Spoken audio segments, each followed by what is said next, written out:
Innovation, disruption, and big issues. This is Business Game Changers with Sarah Westall. Welcome to Business Game Changers. I'm Sarah Westall. After I did the Haiti stuff, I just got knocked on my butt. I haven't been sick in over 5 years. I've been working on my immunities, and I got sick. I got a cold. And I think that what it did is it really got to me. And, you know, I'm dealing with a ton of difficult subjects and things. And so it was kind of surprising that that would get to me. But the difference, I think, was that Ezeli Danto was so close to the situation and the emotion and the passion. And it really got me feeling what she is going through and what the people are going through. And I think that's what really got to me.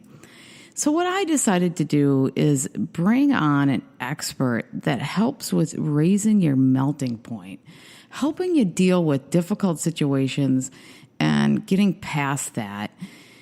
He is Christian Marcoli, and he is Roger Federer's mental coach. Roger Federer, of course, is one of the top male tennis athletes in history. He's won the Wimbledon, I believe, 8 times.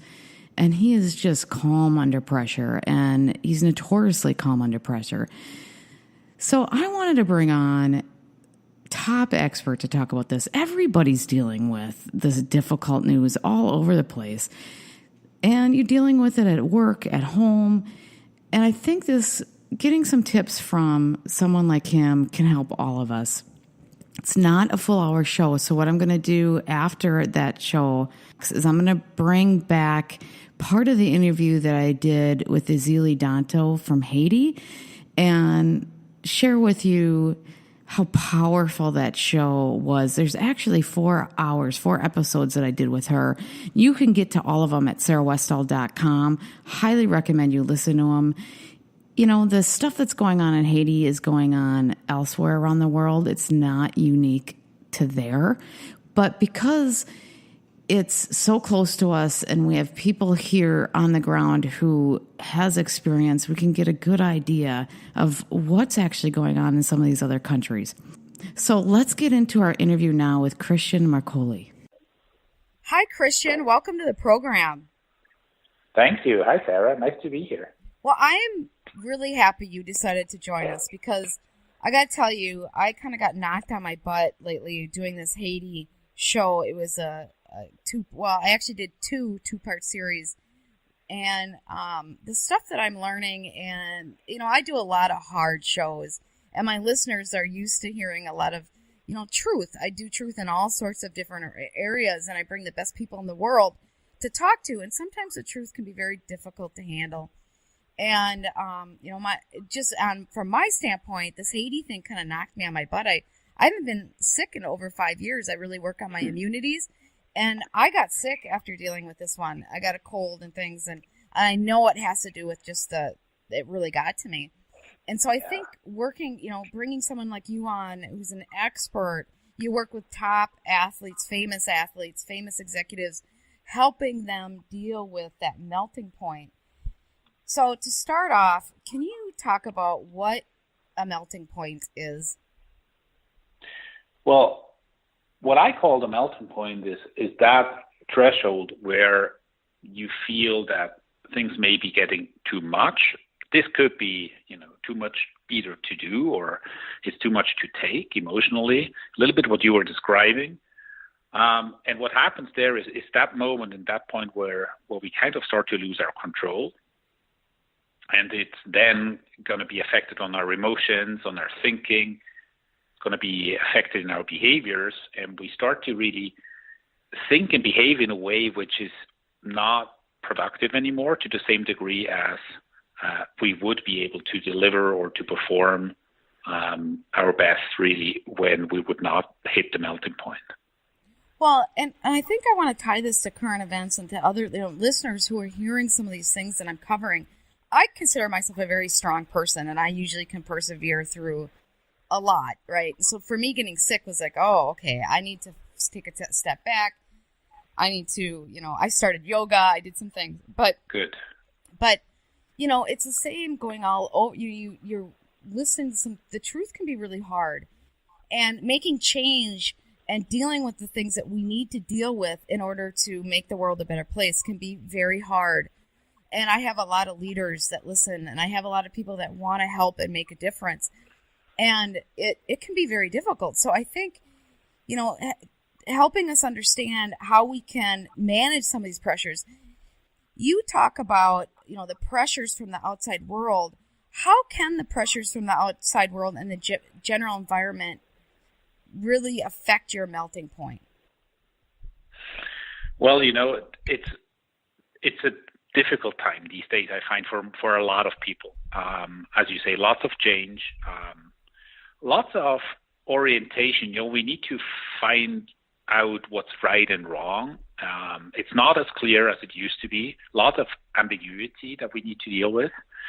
And from that perspective alone, it's a period with a lot of instability, and that puts a lot of stress, emotional stress, be it on leaders or being on everybody who has to do a good job and to deliver what they're supposed to be delivering.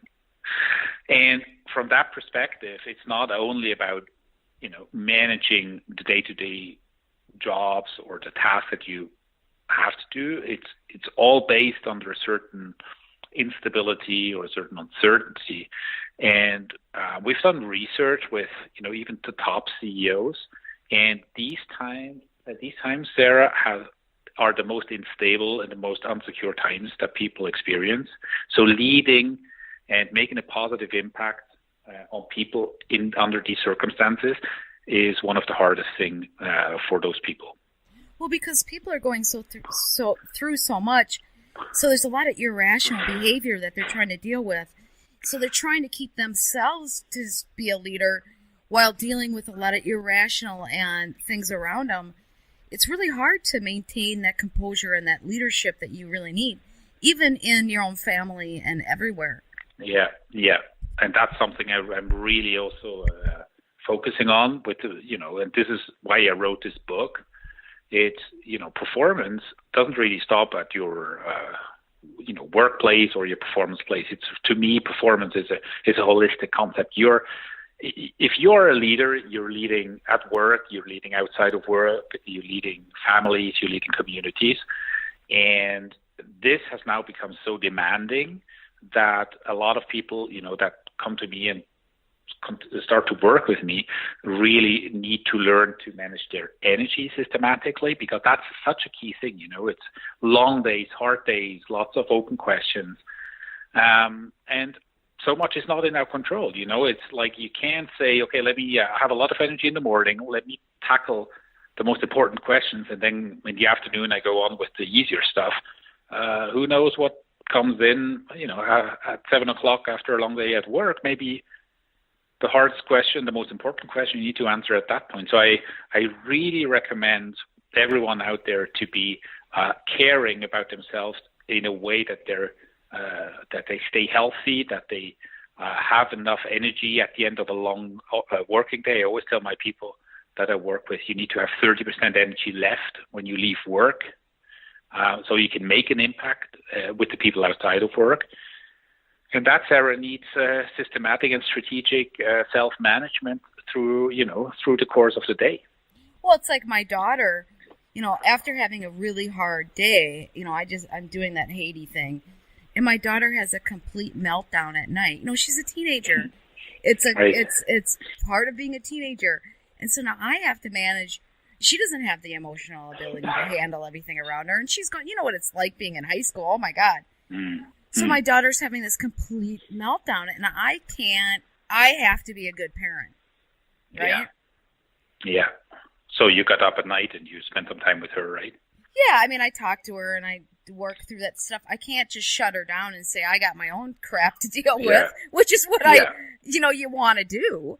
But you can't, you have responsibilities that's beyond what it is that your job or whatever else that you're doing. Yeah, and this is exactly something that it's always been important, but now, Sarah, it's probably one of the most important concepts that I've been using. Is if you can go through a normal day, which is not extraordinary busy. I mean, we always have those degrees, right? Is it a good busy day or is it like a super busy day? If you have a normal busy day, I highly recommend that you go through that day with 90% of your energy and you don't give everything, so that you have, a little bit of energy left in general for things like that. I mean, your most important meeting was with your daughter, to be honest. I can imagine that day, yes. right? But who was like, you were not able to plan that, right? Because you had no idea how she would respond to all this. So if you would be completely, exhausted and empty and had no energy left, who knows how this conversation with your daughter would have turned out. Well, yeah, I mean, that's where abuse comes in too, right? Where you got to watch yourself. I mean, I think I did a pretty good job, but I could see people losing it and not being the person they want to be. And whether it's with your daughter or with your neighbor or with anything that's important to you, you mess it up, right? And what kind of consequences have you seen when people they mess it up? Well, it's a very interesting observation, because people remember us, right? They all remember us. And the funny thing is, they remember us not for the 95% of the time where we were at our best and when we were good. They remember us for the 5% where we misbehaved, or where we had emotional outbursts, or where we said something we shouldn't say. And these things in the brain of the people stick much longer than the others. So I have a concept that I call excellence, and excellence means you really should not allow yourself to show a bad side. And oftentimes people, at work, they kind of have that energy or that intention to still kind of control, and then they're so exhausted and they come home and then they kind of don't have that kind of same attitude anymore, and then they kind of, it's much, outbursts are much likely more to get than at work. So it's something that really needs a holistic mindset of, I'm a human being and I'm going to make a difference in the world, and it doesn't really matter if I am doing this at work or at home or in my community or wherever I am. Every minute I'm up, I'm going to make a positive impact. I think that's a mindset we should all take over. Well, what kinds of things? Let's say you're watching a news show or you're doing something and it triggers you. How do you reach a higher level of knowledge? So you don't have, how do you go about doing that so you can? Well, let's go back to, you have 3 factors that interact to determine an individual's melting point. Let's start with some of those basics. What are they? Well, the first one is your basic psychological constitution, right? Some of us just have a thicker skin than others. Some of us can take more than others before they melt. I mean, that's, probably grown over the years. That's who they are from a personality perspective. And we need to accept that. And I find we need to be very aware and clear of where we stand. So can I take a lot, or do I get nervous or anxious easily? That's the first thing. The second thing is what's happening currently in the outside world. Like, what kind of pressures are out there that really are hard for me to take? This could be really only one thing, but it's so hard for me that it has a strong, a heavy impact around the way I think and feel. And the third one is, in the role that I have, there are certain constant pressures that have I grown into that role. Leaders, for example, per definition, need to have a stronger back than non-leaders, because they need to protect other people from certain stresses. So this combination really works into how high my melting point is.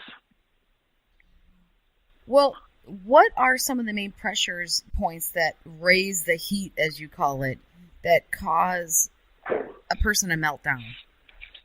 Yeah, well, it's really, first of all, this is a very individual thing. And as I said, one thing could already cause a meltdown depending on how painful it is, really, right? So we're talking about things like health issues, family crisis. We're talking about people losing or are in prospect of maybe losing their jobs. It could have a huge impact on their melting point. And there are less dramatic things I find a lot when I work with leaders and performers, but they're still working very heavily on them. For example, fatigue, politics at work, office politics, toxic relationships, and one very common thing is now technology, which basically gives people the opportunity to potentially work 24 hours, 7 days. And especially when you have driven people who want to make a positive impact on the world quickly, it's hard for them to disconnect. Yeah, well, that's me. I could work around the clock. That's why I'm starting to figure out how to back off a little bit. But, isn't there sometimes a low-level stress that's always there? And for example, you might be losing your job, or always have a fear of losing your job, or always have a fear if you're working. Like a lot of doctors I know really have an issue with this to the point where they become physically ill because of the stress of people dying around them or not being able to control their environment. How do you deal with that and not raise your melting point and be healthy about it? Yeah, one important thing is that we all regularly disconnect. I mean, I'm so persistent on this factor. We all need to disconnect. Whatever you do or whatever it is, you need, preferably in the evening when you're done with work, you need about 90 minutes where you completely disconnect from that thing that's really heavy. And one thing that, most people don't do well is they don't handle devices well. They don't handle, smartphones well. They don't handle tablets well, computers, TV. They're kind of not at work, but they're still connected somehow. They still carry their phones with them. Yes. They're checking emails regularly. So, they're saying, "Yeah, I'm not at work anymore," but actually, they're still somehow at work. And that, if you take this is not for 1 day, Sarah. This is a week or months. If there is no regular disconnect, I almost give you the guarantee that you will reach your melting point earlier. Well, I actually saw this report where kids that are on devices all the time, that their brain development is actually retarded. And what they did is they brought them out into the desert with nothing and completely disconnected them, and their brain development started to come back. Good. Yeah, and these are things. I mean, we as parents now, with the kids growing up, this is a new thing. Like, we didn't have that, right? And we need to kind of stay connected with what's going on, because otherwise, if that takes over and it's too much, it can really do damage. Well, yeah, I mean, especially with kids where it's actually affecting their brain development. Right. And we just are starting to understand what this is doing to us and to human beings. And I know for myself, just disconnecting, doing yoga or something makes a huge difference. Well, yeah. What are some of the things that you do to help people raise their melting point? We talked about disconnecting. What other things can you do to train yourself to raise your melting point so you're productive and healthy? Yeah. Let me give you another example for disconnecting. Okay. A lot of people that I work with, I ask them, where is your mobile phone when you're in bed, when you sleep at night, right? And you cannot imagine how many people tell me it's with me on the bedside table, right? And I ask them why, and they say, well, I have my alarm clock on it, right? And then we looked at, specifically looked at sleeping patterns, and we found that people who take their iPhone or their smartphones close to their bed, what they do before they fall asleep is checking emails, right? And there's almost like this automatic impulse for this email button, and they're checking emails, and that raises anxiety. Plus, you have the blue light from the device that has an impact on the melatonin production, which makes it harder for you to fall asleep. Mm-hmm. So you fall asleep, but you don't sleep well. So the probability you wake up in the middle of the night is higher. So what happens is we looked at the patterns. What happens is they looked at their iPhone, what time it is. And if they couldn't fall back asleep within 5 minutes, guess what? They were checking emails in the middle of the night, raising their anxiety. They had blue light again. So we found patterns that when they woke up in the morning, they were tired. But no wonder they were tired, right? There was not a moment of restful, peaceful sleep. And it's because of their habits, how they deal with their devices. So my recommendation to all the people out there, put all your devices outside of your bedroom in order to not fall into the temptation to do that kind of stuff. Yeah, because it's too easy to do that. I try to do that. My daughter doesn't, though, and I got to work with her on that. I'm a bad parent for letting her have her phone in her room. Well, put the camera up and see what she does in the middle of the night. Exactly. It's hard with a teenager, but okay. So no, some of these things that you do to raise your melting point, to have more patience and to be able to withstand more. How do you withstand more without causing long-term negative effects? I mean, just being able to take on more isn't necessarily a positive thing. No, absolutely not.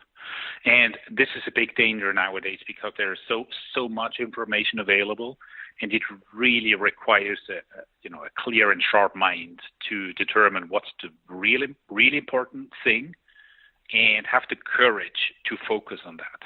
It has a lot to do with emotional intelligence. It has to do with being sharp and being awake to be able to do that well. It's so easy to not be 100% and start to do everything a little bit instead of focusing on the things you're going to make a difference. And with that, Sarah, you make a decision for maybe not doing certain things. That to me is part of leadership. Independently if you're in a leadership role, but taking the courage to say, okay, here's what really matters. Here is what makes a difference. And I'm going to focus on that and do a great job in it. And some other stuff may still be somehow important, but not to the same degree. I can't focus on right now. And with that, if you do that on a regular basis, you get a really good confidence and a really good feeling that you're making progress on the really important things, which is one of the key things in order to raise your melting point, that you have the feeling that you're making progress on the right stuff. Yeah, because if you don't feel like you're making a difference, then that actually turns up the heat, right? Yeah, it's nothing more frustrating than spending, 8, 10, 12, 14 hours at work. And at the end of the day, when you go home and someone asks you, how was your day? You say, well, I didn't have a good day because I don't even remember what impact I had. So there's nothing more frustrating than that. But it takes a moment. I call it focus time that you need to embed into your days. So what is focus time? My recommendation is that people at least twice a day take a 45-minute time period where they completely detach from email, phone, and determine what is the most important thing I need to make progress on today, and then invest 45 minutes without interruption and distractors to make progress. I argue if you have 2 of those cycles, like if you have 90 minutes net time working on something that's really important, most of the people out there will make progress.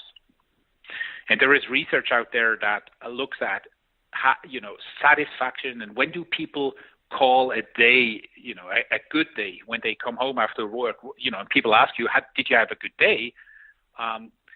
There is research out there that clearly states one of the major factors in order for you to feel that you have a good day is that you made progress on something which matters.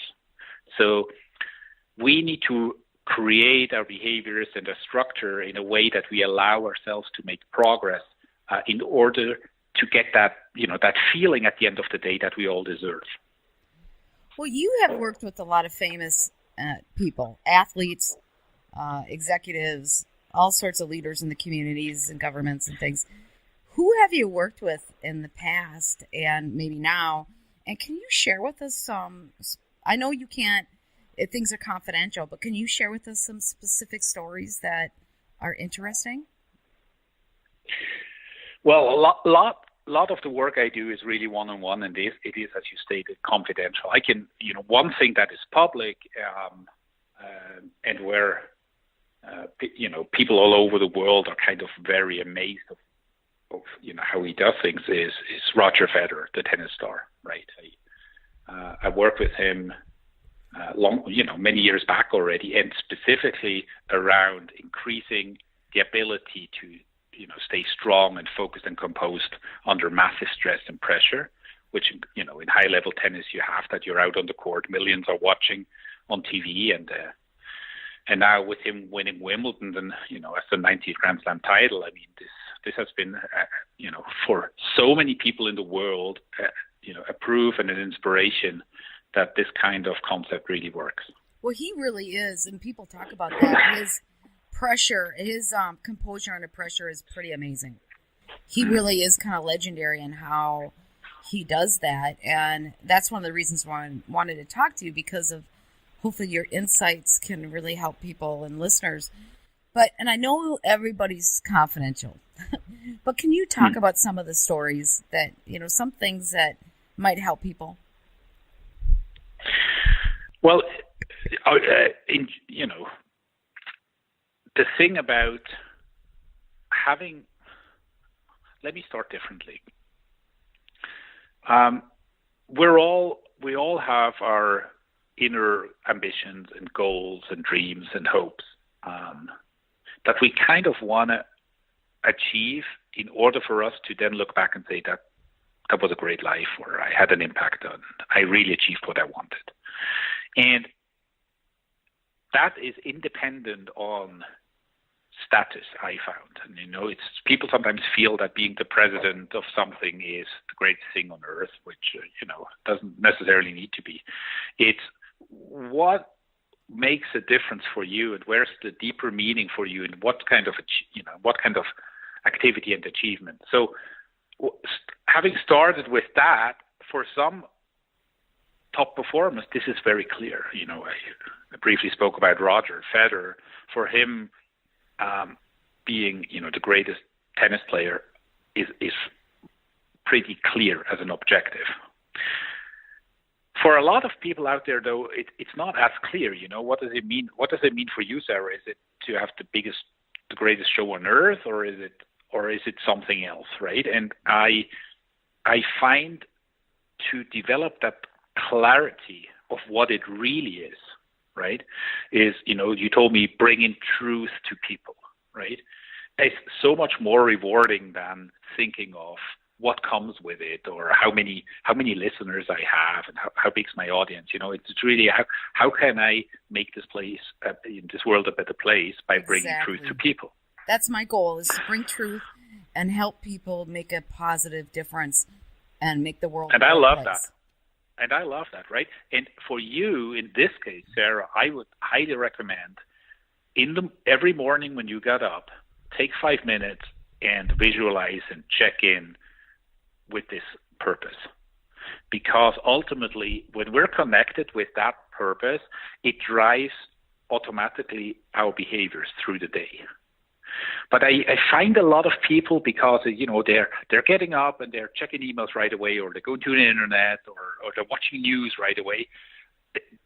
I find a lot of people are not connected with their purpose, and I find there's so much information and influence on us that I really recommend that people taking a first step in the day by connecting them with their values and their purpose. And really let the day be guided by that. So am I making sense? Yes, that's great. So if you have a 5 minute in the morning and you have a 5 minute transition ritual between work and home, which again connects you with maybe a bit of a different purpose, because at home you may have a different ambition or a different meaning. And it needs to tweak the way you connect yourself to what you're going to do now. So, having those 5 minutes rituals in the morning and the 5 minute rituals when you transition between work and home, you have a very good, strong mental preparation for the next couple of hours to be at your best. Well, what other, is this kind of what you tell everybody? Or do you tell people different things based on the problems that they have? In the individual coaching process I have, of course, we tailor-made everything, and we really go into the specifics of the personal situation. But there are some general principles that I recommend to everybody. As I said, disconnect on a regular basis, check in with your values and purpose on a regular basis. That is independent on personal situations. Well, how do you work with people in general? Like, do they come to you and then say, "Hey, I got issues. How do I become better? I'm leading this corporation, or I'm starting this charity, and I really want to help the people in this community because they're being taken advantage of, but I'm struggling with all the pressures or, the politics or whatever, and I want to raise my melting point, or I'm, whatever they are that they're dealing with." How do they? Yeah. Yeah. Yeah, that's usually how I get contacted. People have heard of me or have read my books, and then they reach out and they say, "Look, I'm fascinated by the work you do.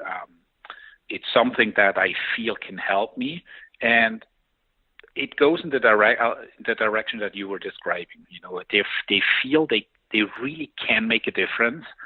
But in the given circumstances they need to learn to better manage their energy. They need to learn to better disconnect. They need to learn to better stay focused in order to do so. And this is not for, oftentimes it's not for a specific day. This is a general increase of the melting point. It's a general learning of a set of skills which allows me to be at my best on the highest level. Now, do you ever come in and deal with groups of people? Like they're all maybe like a high-level military group that's going to go in and do some kind of thing that's really difficult, where you might go in and help out a group of people? Yeah, I do it a lot in the business context. I have many leadership, executive teams where, the way it works usually is the leader starts to do that work individually, and then she or he says, this is great. Can we do this with our team? Because also teams have melting points.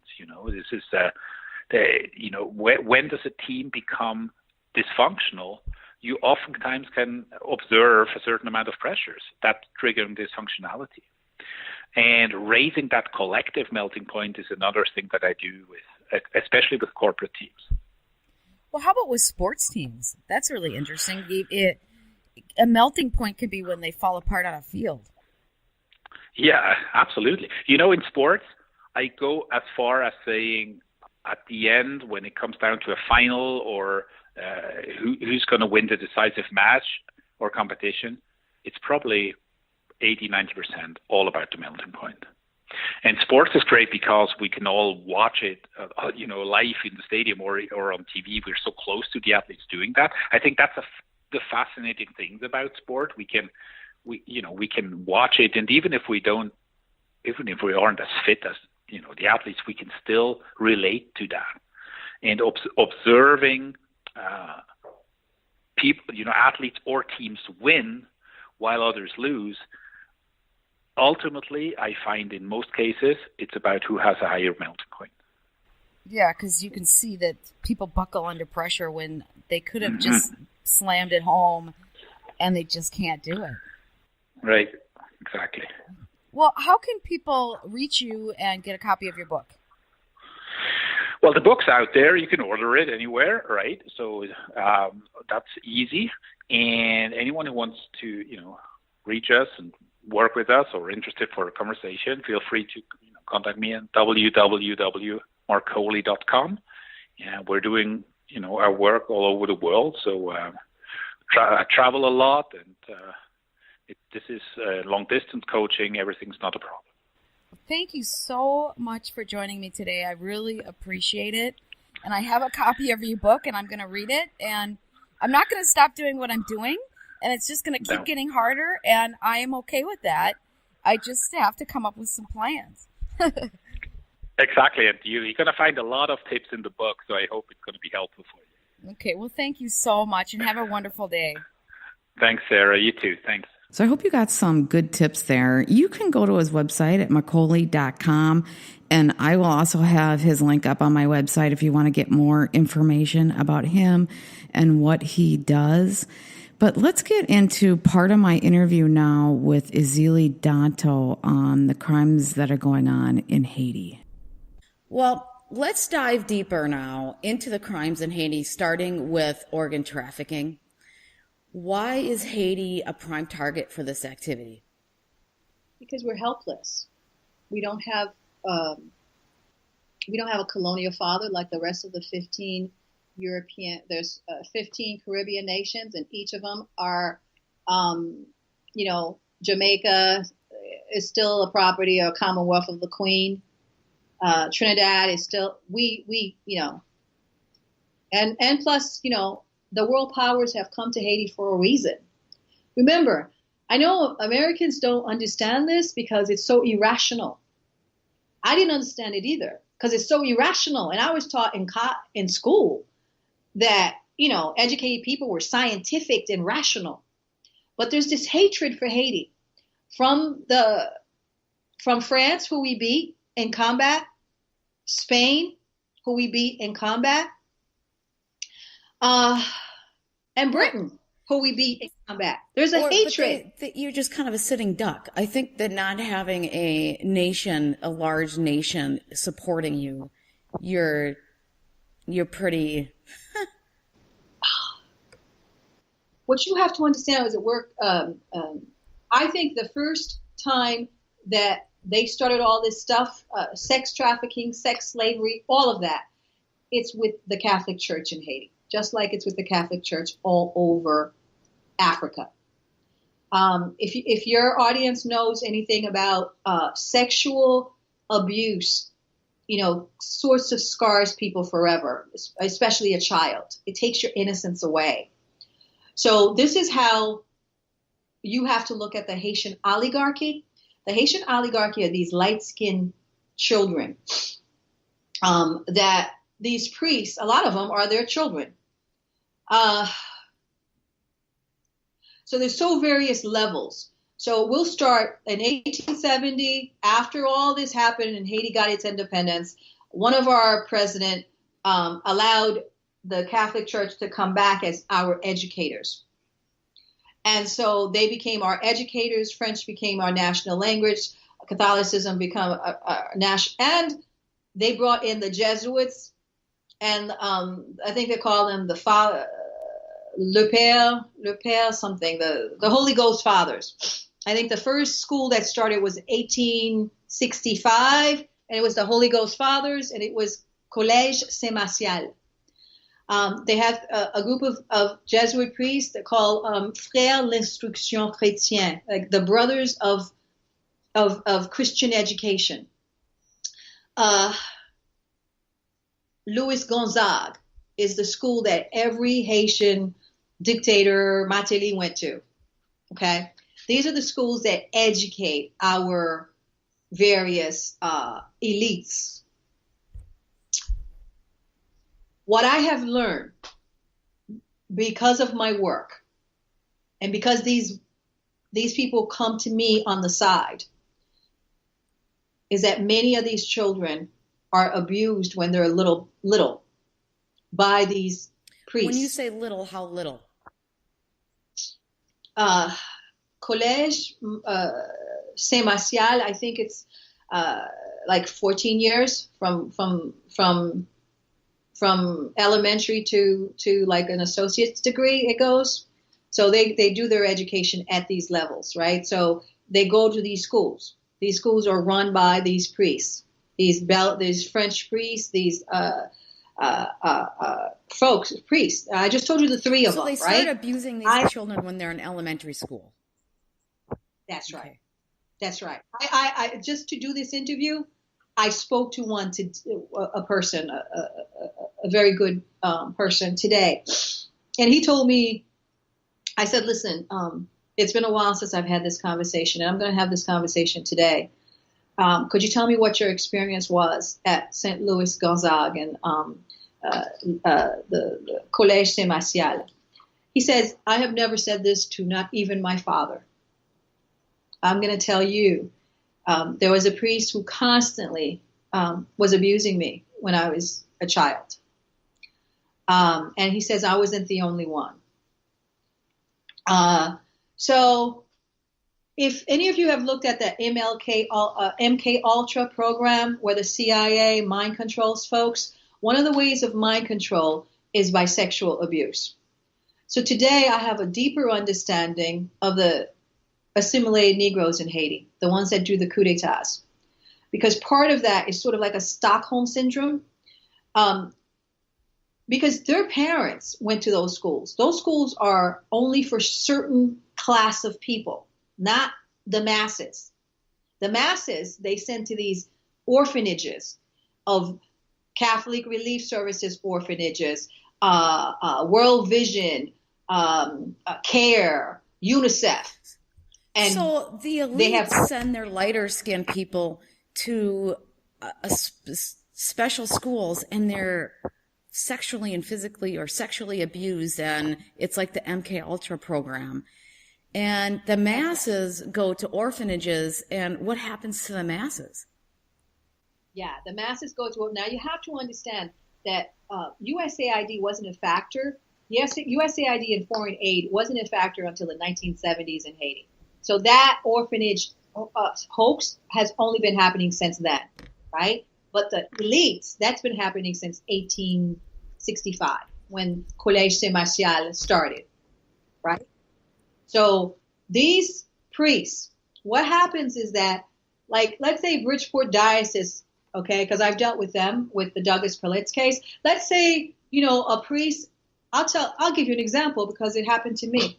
Let's say a priest has been found in Indiana, to have molested children. And they can't move them around anymore. They'll send them to Haiti or Africa. And then what the hell he wants to do. And then once they're in Haiti, they just let them go? Here you go. Yeah.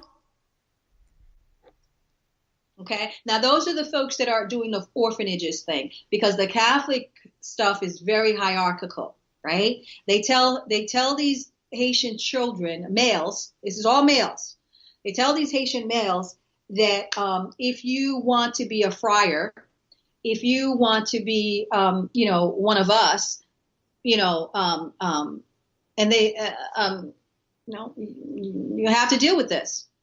And so for the longest time until Duvalier, none of the Catholic priests that were trained in Haiti, they were never, the hierarchy of the Catholic was always these white priests.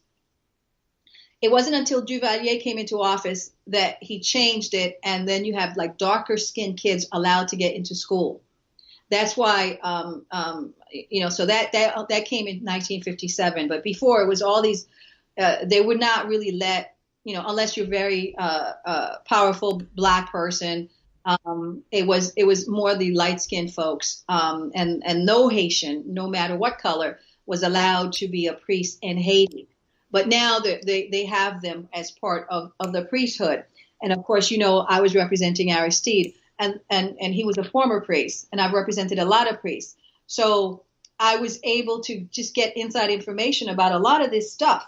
So the Catholic pedophiles, essentially, it's like a code of silence.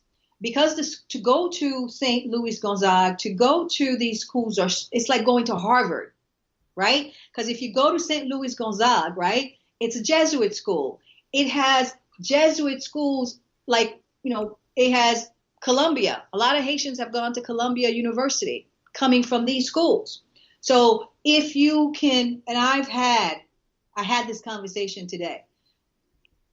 They take it because it's a way to get an education. It's a way to move, and then they end up getting married and having children, but that scar is always there. And what you also have to understand about this scar is that it's cyclical, it's generational. What you learn as a child, sometimes you practice on your children. So that's why that whole LGBT thing has a different color for Black people. So another layer is the rape of women by the priest in Haiti. I was told today, one priest, I'm told, in the area of Lekai has at least 74 children scattered around that zone.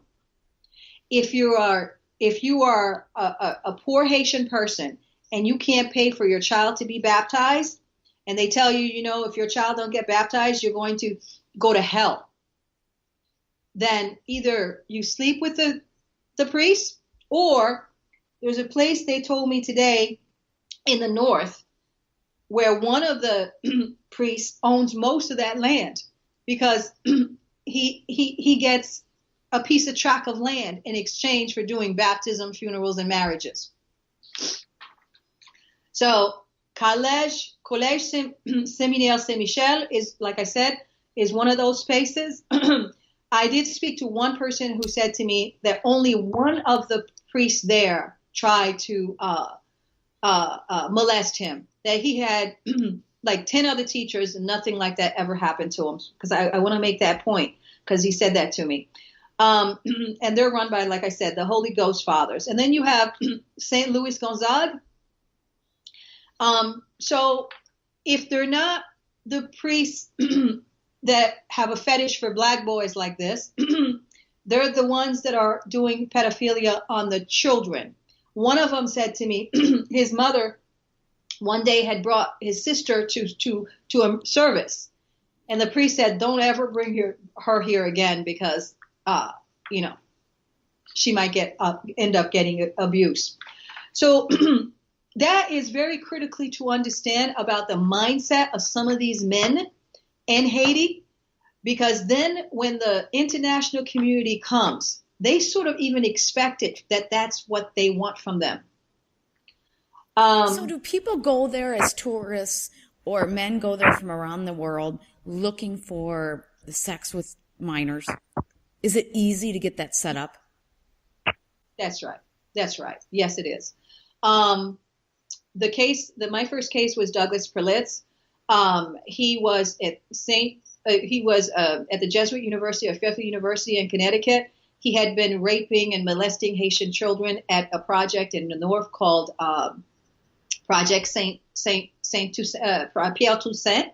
There was about 300 Haitian boys in that space. The way that Douglas Perlitz got to Haiti will give you a clue as to what's going on with that. He claims when he finally, and I learned about that case in 2005, he wasn't sentenced to, he is now serving a 20-year sentence in Connecticut, in federal prison for molesting and abusing these boys. Nearly 20. So he said essentially that he was brought to Haiti by a delegation of the chaplain from Fairfield University. The chaplain's name is Father Paul Courier. They have in Haiti these things called like parish twining programs, where different parishes twine with different spaces in Haiti, and they have guest houses. All kinds of things happens in these spaces, okay? I can just say my experience. So my experience is with what I learned from the Douglas Perlitz case.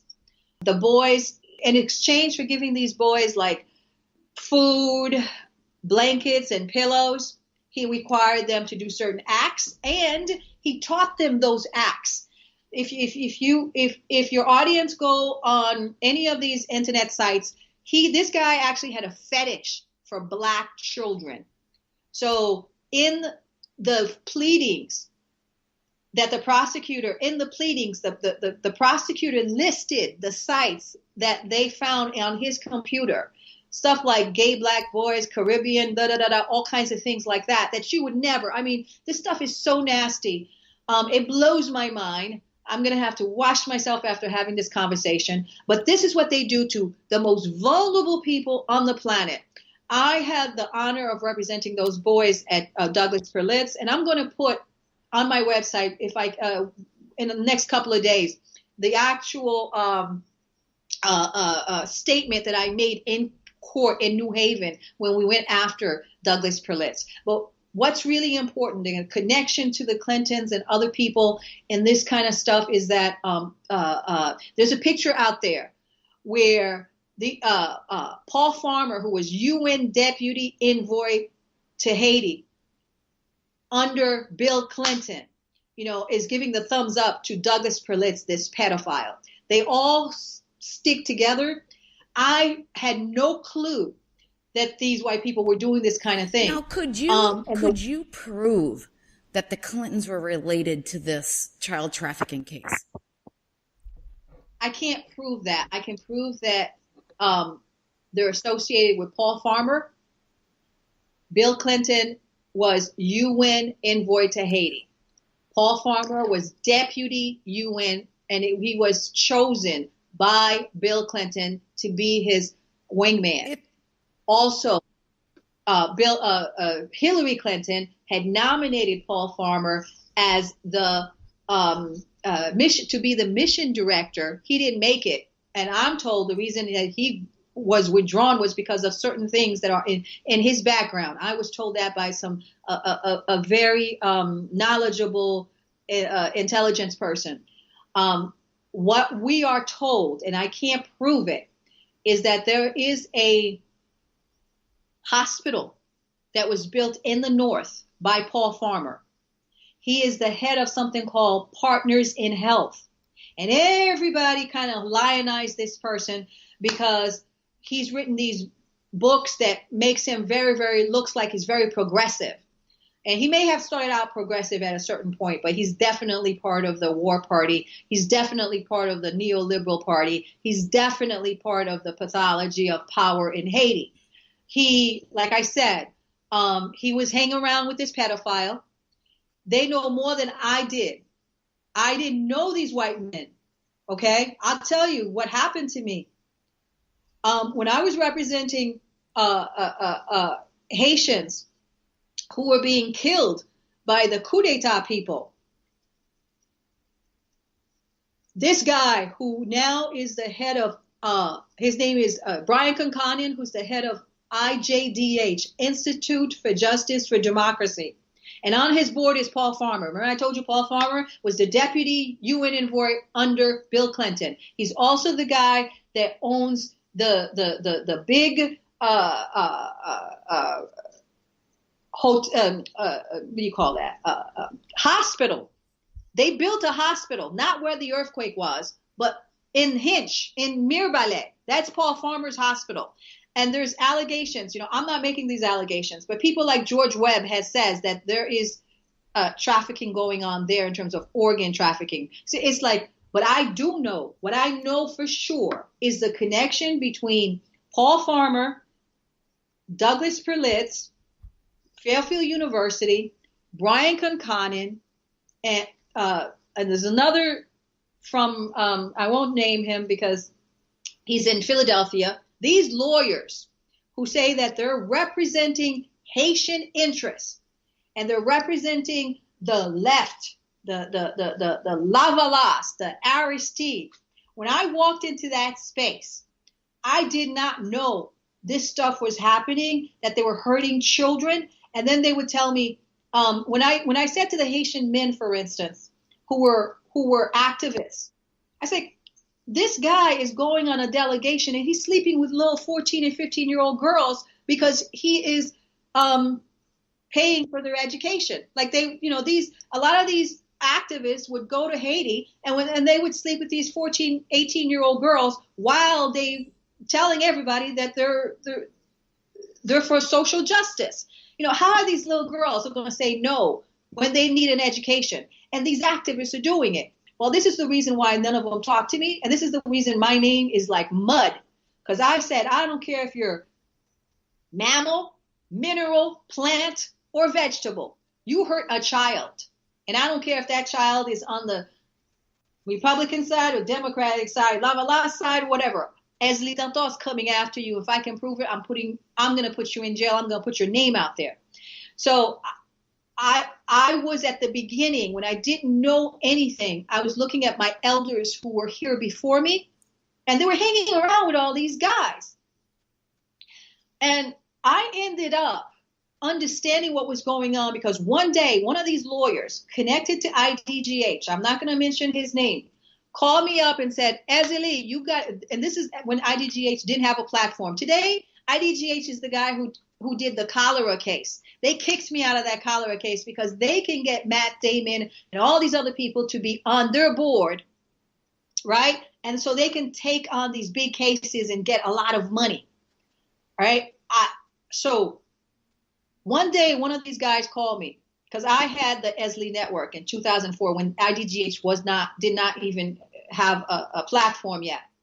And he said, Esli, there's a white guy in Haiti. His name is Ron Voss. And the Haitian police have put him in jail. And it's because of political purposes, because he wants democracy in Haiti. Could you kindly send out an urgent action alert? Well, because I thought we were the same people, I believe this guy. That today I don't believe any white person that come to me in Haiti. You're guilty until I can prove you innocent. Because I had this experience. Too bad. But I understand, and I think our listeners need to understand. That's why I like to listen and let you speak. They need to understand where you're coming from and what you've gone through of why people are scared of white people. It is what it is, and I can understand it. But keep going. I'm telling you. So I did not know that Ron Voss was a former police out of India who was a pedophile. And I sent out, because they asked me to, and I believe these guys, I sent out an urgent action alert saying, hey, listen, give this guy due process. I mean, maybe if they had told me, I wouldn't have touched it. I'm so sorry. And to this day, okay, if you put my colonial name and put Ron Voss, they'll tell you Esli Dantos supporting this pedophile. It's still out there. And it's so wrong. They're doing that just to take you down. Now, I asked those guys to tell people I didn't know anything about this guy. To this, they never did. Now, can I ask you, the person that you took to court who was an obvious pedophile that you guys nailed, and he got the full punishment by law, he ended up not going to prison. How did he get off? No. He did go to prison. Okay. Did go to there is another there's others that have not gone to prison. So he did. There's Very others good. that Okay. Oh yeah, he did. Good. He okay. did. But this is the thing, okay? What I was able to do, and I'll tell you why he went to prison. And this is really important. If you go out there, you'll see a picture of and I want to say their name, Komakota. They're out of Brooklyn. I live in Connecticut, and I have an office in Connecticut as well as New York. And then I have, my projects in Haiti. I try to go to the Haitian community, to go to the Haitian Catholic community to say, please come with me. I'm in court trying to help, because obviously, it's the prosecutor that does all the work. But I wanted to stand and say that there are Haitians who care about their children, right? So, And we had run a letter writing campaign to the Judge Arterton, asking her not to give him bail because he has so much money from the Catholic, wealthy Catholics in Fairfield County. So if you like the material that I'm producing, I hope that you will decide to support me on Patreon. You can go to patreon.com under Sarah Westall. And if you donate, you will get my ebooks for free. My first two for free, and then there's different tiers and things. I just really need your support to pay the basic costs for the service. And everyone who supports me, I appreciate so much. You're helping to get these voices heard and so much important information out there. So I want to tell everybody to have a great rest of the week and have a great day.